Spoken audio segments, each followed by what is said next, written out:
Si has visto el primer programa de Se nos ha ido de las manos de Carles Tamayo, ja sabràs que el problemón amb l'habitatge que vivim avui en dia es diu bombolla especulativa. Atents! ¿Por cuánto calculas que podría yo alquilar el piso? Puede ser el Robin Hood de los pisos y alquilarlo por 600. Yo sinceramente, como todo, no, yo saldría un poquito más. ¿Quieres salir con un precio más agresivo? 1.700. Tú estás ganando 1.000 euros.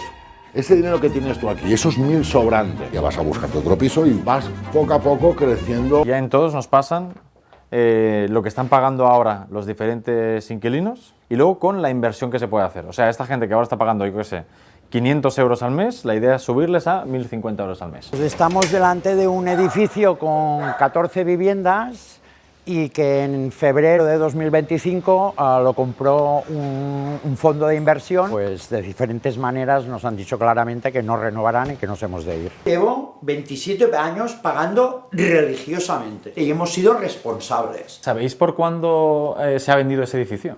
Sí, por 1.800.000 euros. 14 pisos más 2 locales, a 110.000 el peso. Hostia, eso es un tremendo chollo, ¿eh?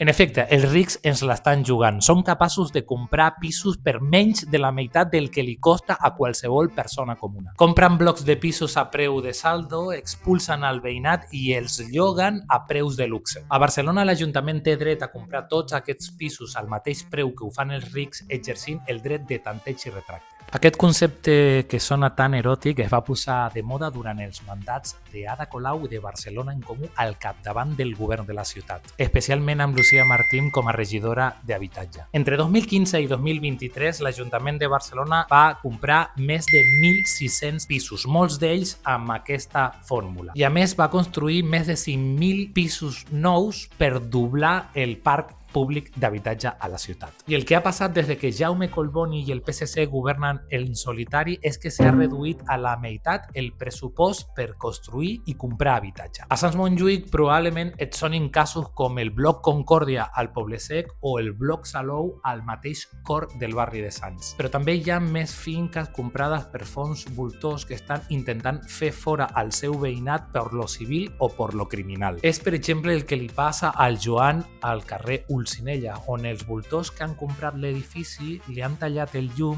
li han posat una càmera de videovigilància i fins i tot li han agredit. Necessitem un nou govern l'any que ve que torni a plantar cara al rendisme indolent, que posi tots els recursos que calguin per a que cap veí es quedi al carrer, que es prengui seriosament aquest problema que ens dessagna i que deixi de mirar cap a una altra banda per no molestar a la mateixa casta de sempre. Barcelona mereix molt més.